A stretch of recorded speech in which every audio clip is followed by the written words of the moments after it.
C'est parti. Donc, Bezrat Hashem, on va faire ce limoud, le Nishmat, Yitzhak ben Mordechai, Amavdil ben Chaim Lametim. On va également faire ça pour la protection de tous nos soldats, en particulier Ilyan ben Yamin ben Yehuda, et pour le retour des otages, et aussi pour la fois chez les mains de Raphaël Rahamim ben Sarah. C'est un petit garçon, la semaine dernière que je connais depuis qu'il est né. Il a eu, on a tous été malades en ce moment, ouais. Bah, lui, il a eu la même chose, il a mal à la tête, machin. Et le virus, il a atteint son cerveau. Et maintenant, il est presque comme plus là, quoi. Donc ça, c'est... Bezrat Hashem Klefort, il est l'âge de Gabriel, c'est un copain de Gabriel. Donc voilà, Bezrat Hashem Klefort, il sauve ce petit garçon et qu'il donne la force à ses parents d'affronter cette épreuve et qu'elle dure le moins longtemps possible. Alors, donc, on était dans Onek Shabbat, donc sur les bonnes nouvelles, et donc on avait vu, je reprends le début du Mishnah Bura Aleph rapidement, et après, dès qu'on arrive à là, on s'est arrêté, je vais aller plus doucement. Ine Ikar Mitzvot Onek Shabbat, Nitparesh Lanu Al Yedei Anavim. Donc le Mishnah Bura, il nous fait une introduction, il nous dit voici que l'essentiel de la mitzvah de Onek Shabbat, donc de faire de son Shabbat un délice, elle nous a été expliquée par les prophètes, Vekarata la Shabbat Oneg, comme il écrit, et tu appelleras ton Shabbat un jour de délice. Vesh poskim chez Zvira Leoud et Ikaro Minatora. Donc comme vous savez qu'à chaque fois une mitzvah, on essaie toujours de la classer, est-ce qu'elle est des Chachamim, ou est-ce qu'elle est de la Torah. Il y a des poskim qui disent que de faire de son Shabbat un délice, c'est une mitzvah de la Torah. Chez Shabbat ou Bichlal Mikra et Kodesh. Pourquoi? Parce que le Shabbat il est appelé Kodesh. Kodesh, on l'a déjà expliqué plusieurs fois, ça veut dire, on le traduit par saint, mais ça veut dire aussi séparé. C'est quelque chose qu'on sépare du reste. Il est séparé des 6 autres jours. Chez Neymar, comme il est écrit dans le Pasuk, Uvaya Mashivi, Shabbat Shabbaton, Mikra Kodesh. Et le 7e jour sera le Shabbat, le repos des repos, et on l'appellera Kodesh. Donc on va bien le mettre de côté, le sanctifier. Ou Mikra Kodesh, Perou Chazal, Besifra, et c'est quoi, ça veut dire quoi l'appeler Kodesh? Kharam nous explique dans le Sifra, Daïnou les 4 déchaux ou le Chabedo, c'est-à-dire qu'il faut le sanctifier et l'honorer, le Shabbat. Comment? Birsut Nekiya, on va voir par des habits propres, donc on voit l'importance des habits le Shabbat. Ou l'anego, et également en faire un jour de délice. Beoneg Achila ou Shia, comment? Par la nourriture et la boisson. Vifligu Chazal, Meod Mizazo, Ve'amru, Dechol Ameaneg, Et Shabbat, Notimlo Nachala Bli Metzarim, Venitzal Mishivud Malchuyot, Vezoche Avur Zela Ashirut. Et les Chachamim, ils ont beaucoup parlé sur cette mitzvah-là, combien elle ramène. Hein, c'est une mitzvah qui a beaucoup de mérite, qui nous ramène beaucoup de mérite. Donc, comme par exemple, d'avoir un héritage sans fin, d'être sauvé de Shivun Malchuyot, donc on a expliqué, c'est tout ce qui est lié aux charges gouvernementales, etc., les impôts, les contrôles, les machins, les tourments administratifs, exactement, c'est exactement ça.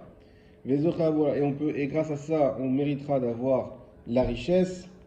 Voilà, ça c'est que des exemples, il y a beaucoup de choses qui ont été écrites sur le Onek Shabbat. Et je rappelle ce petit conseil qui fait toute la différence, c'est de faire l'Irvot Shabbat. Hein? Donc quand je fais des choses, voilà, mitzvah, il en a encore parlé le Rav Gobert le Shabbat dernier. J'espère que vous avez vu, il y a plusieurs points qu'il avait dit, qu'on avait déjà vu ensemble. Mitzvot, Richot Kavana. Donc les mitzvot, elles nécessitent une Kavana. Et donc il faut que quand je le fasse, je pense bien que je fais la mitzvah de Onek Shabbat, à la fois avant Shabbat, quand je vais acheter mes courses, ou ceux qui préparent quelque chose, ceux qui vont préparer, et pendant Shabbat, quand je vais manger. Et l'essentiel, évidemment, c'est pendant Shabbat. Donc quand je mange, dire votre Shabbat, et je mange, et je vois un truc que j'adore. On a une commande Olam pour le Shabbat, avec les petits pains au thon et les petites pizzas à la française. Dire votre Shabbat, et je kiffe, la boucha, dire votre Shabbat, voilà, chacun avec ce qu'il aime, le whisky, peu importe, dire votre Shabbat. Veine, Begedam Zazo, Yesh Losham Amar Chazal. Et donc on avait fait ça aussi, qu'il y a 3, par rapport pour les caractéristiques de cette mitzvah, il y a 3 paroles de nos sages. Aleph, Adamut Zezrek le Nego Bedagim Gedolim. Alors voilà, Donc c'est quoi spécialement qu'il faut manger, a priori? C'est Dagim Gedolim, c'est des grands poissons. Veraché Shumin, et de la viande grasse. Metavshit Sheteradin et la Pkeila, nos plats d'épinards. C'est Ayam Achad. Oui, mais pendant des années, on croyait que les Tunisiens ils étaient fous. Mais pas du tout. Ils ont lu ce Mishnah Moura, ils ont, depuis des siècles, et ils ont institué la Pkeila. Chez eux, Ayam Achal Chashou Vizmanem, parce que c'était quelque chose d'important à leur époque. Vechen Bechol Makom Makom, les filles Minago, ça on l'avait mis au fluo, vous vous rappelez. Et ainsi, dans chaque endroit, les filles Minago, selon son minag, il va rendre le Shabbat un délice avec les Ma'achalim et Mashkim qui lui sont importants. Et je rajoute la même oneg et qui va lui faire un oneg. Ou le fils chez Minastam, Morov Nadam, Ikar Inugam, Bevasar, Vriyain. Et c'est du fait que, a priori, on va dire que les gens, qu'est-ce qu'ils aiment? Ils aiment une bonne viande, un bon vin. Ou Midganot et des confiseries, les kar itab et siman ran. C'est pour ça que dans le siman 250 qu'on fera aussi dans le cadre de ce sujet de Oneg Shabbat, Saïf Bet là-bas, on verra, mais on verra tous les seifim. Des herbes vesarveyin midganot de kivi echolto. En fait, c'est quoi? Qu'est-ce qu'il nous dit Mishnah Moura? C'est que là-bas, le Shulchan Aruch, il dit explicitement que Shabbat, il faut mettre de la viande et du vin à table. Alors nous, on pourrait croire. Il y a. Donc, il nous dit en fait, tu pourrais croire que c'est une obligation stricte, on va dire en dehors de toute logique, de manger de la viande et de boire du vin Shabbat, comme c'est le cas Yom Tov, on l'a déjà expliqué la semaine dernière. Et en fait, non, il te dit tout ce qu'on t'a dit là-bas, le vin et la viande, parce qu'habituellement, c'est ça qui est important. Aujourd'hui, on voit combien le fromage il coûte cher aussi, surtout en Israël. Donc, quelqu'un qui voudrait faire un beau plateau de fromage et qui adore le fromage, comme chez voilà, Ephraim, il adore le fromage, toujours il nous parle de son fromage de chef, de machin. Et ben voilà, lui, il peut faire un plateau de fromage Shabbat. C'est Oneg Shabbat, c'est 100% cachère et c'est très bien. C'est son plaisir. Voilà. Et du poisson, alors un saumon, c'est rapporté Oui. carrément un peu. Alors le poisson, non seulement c'est rapporté, mais en plus de ça, là on ne ferait pas le Mekoubalim, mais d'après le Mekoubalim, le poisson, hein, c'est très très très bien de manger le poisson Shabbat. Ça ramène la bracha, c'est que le poisson il combat le Haïnara, parce qu'il est sous l'eau, donc on sait que ça permet de donner une bracha toute la semaine.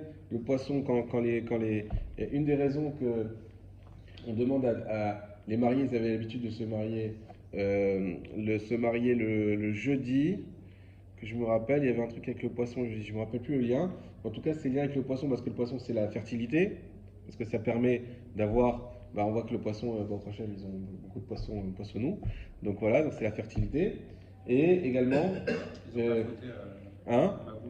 effectivement, les poissons sont les seuls qui sont les mêmes depuis l'origine du monde, puisqu'ils n'ont pas été tués dans le Maboul.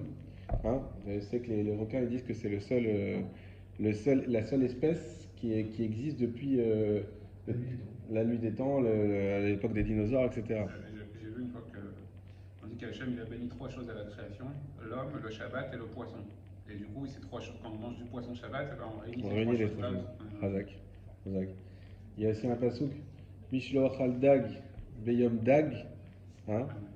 Mishlo Achal Dag, ceux qui ne mangent pas du poisson, Beyom Dag, le jour du Dag, c'est pourquoi on l'appelle Dag?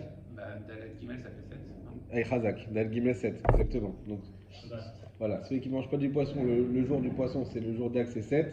Dag, c'est la nouvelle à 7 et Shabbat, c'est le 7e jour. Voilà.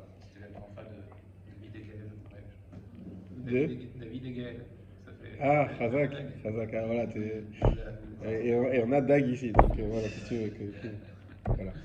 Donc voilà. Donc ceux qui vont faire je sais pas qui a pris sur lui la pièce montée ce Shabbat à l'offrir à la synagogue, mais sachez qu'ils vivent.